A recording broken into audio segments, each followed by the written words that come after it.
दोस्तों, कभी किसी व्यक्ति का जीवन इतना तेजस्वी होता है कि उसके प्रकाश में एक पीढ़ी नहीं, पूरा राष्ट्र चमक उठता है।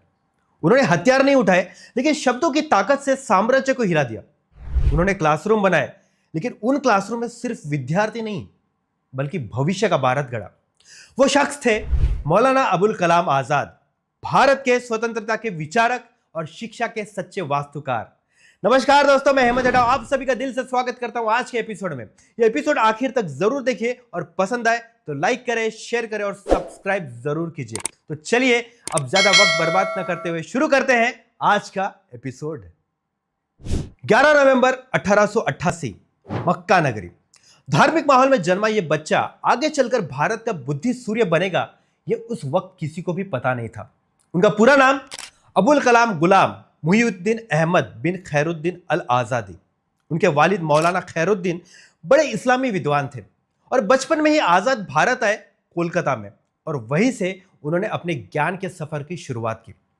बचपन से उन्हें पढ़ना, अध्ययन और चिंतन का जबरदस्त शौक था, और वो सिर्फ धार्मिक शिक्षा में नहीं, बल्कि गणित, इतिहास, दर्शन शास्त्र और साहित्य जैसे कई क्षेत्रों में माहिर हो गए।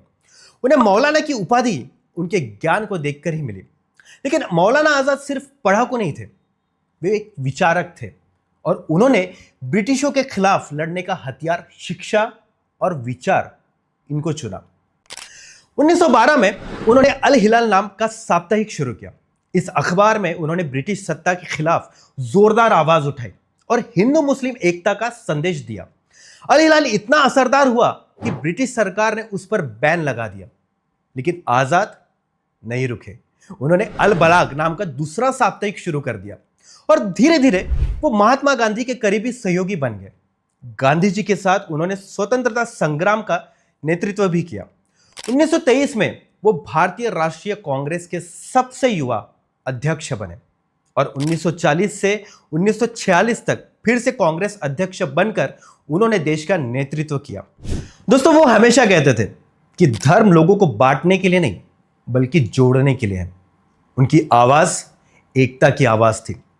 भारत की आजादी के लिए वो जेल तक गए, तकलीफें सही, लेकिन हार कभी नहीं मानी।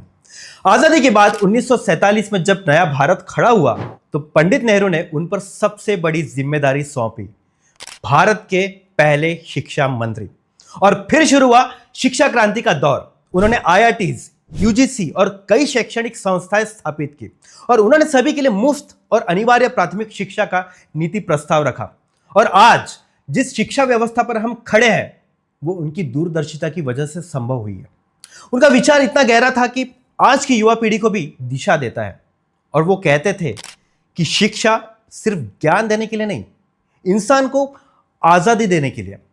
और आज के दौर में जब समाज फिर से बंट रहा है, तब मौलाना आजाद के विचारों की जरूरत पहले से ज्यादा है। आखिरकार 22 फरवरी 1958 दिल्ली की जामा मस्जिद के पास भारत का यह चमकता दीपक हमेशा के लिए बुझ गया, लेकिन उसका प्रकाश आज भी हमारे मन में है। उनके जन्मदिन 11 नवंबर को हम राष्ट्रीय शिक्षा दिवस मनाते हैं, उनके विचारों को, उनके सपनों को सलाम करने के लिए।